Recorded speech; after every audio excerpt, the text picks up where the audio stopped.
The King's Invitation. The King's Invitation, written by Virginia Mueller, illustrated by Jim Roberts, taken from Matthew 22, verses 1 through 14. A king who ruled a kingdom was very good and wise. For his son's joyful wedding, he planned a big surprise. "I'll have a wedding banquet," this good, wise king declared. The servants of his household made ready and prepared. They polished copper kettles, bronze mirrors, and carved doors. Some spun and wove fine linens, while others scrubbed the floors. The gardener and his helpers were busy as the bees. They picked figs, nuts, and olives off the orchard trees. The chief cook and the baker made many things to eat. The king made his inspection. His plans were now complete. "My royal house is ready for guests," declared the king. "I give it my approval with this, my royal ring." All men of great importance, the leaders in the land, received an invitation signed by his royal hand. In turn, he got their answer, a scornful written note. "I cannot come, too busy," each great man curtly wrote. "I thought they would be honored to come," the good king said. He wiped away his teardrops and sadly shook his head. The patient king said, "Servants, please go to every door and ask each one in person to come here as before." The servants begged the leaders, "Won't you please change your mind? Our good king will forgive you. He is patient and so kind." But all the leaders answered, "We cannot come. No. We are all much too busy. We simply cannot go." The patient king again said, "One more time we will try. Go to each door, but hurry. The wedding day is nigh."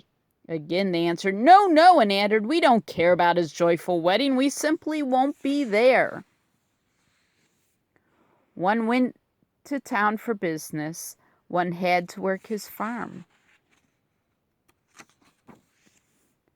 Some seized the good king's servants and brought to them great harm.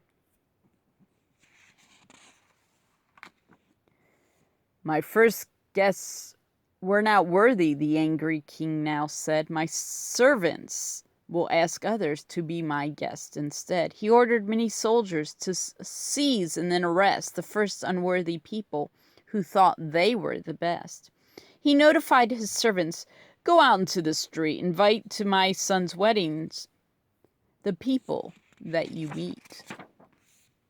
The servants met the first one, a poor and ragged man who begged alms by the roadside. They told him of their plan. The beggar said, "This can't be true. I can't believe it's true." "Oh, yes," the servants answered. "The good king asked for you. By special order of the king, you are invited to a wedding dinner. Please wear your very best wedding garments." They asked the poor and needy, the good men and the bad. All people were invited. This made the good king glad.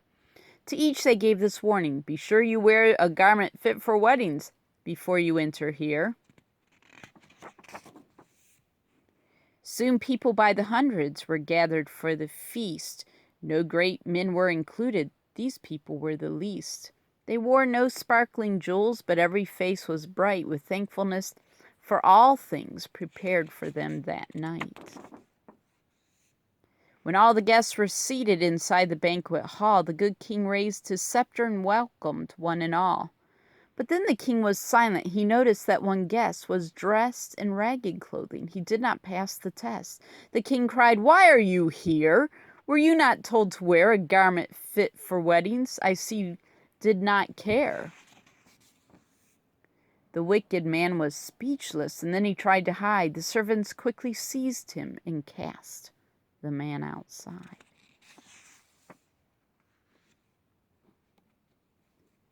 The end. It's a story found in the Bible that Jesus told.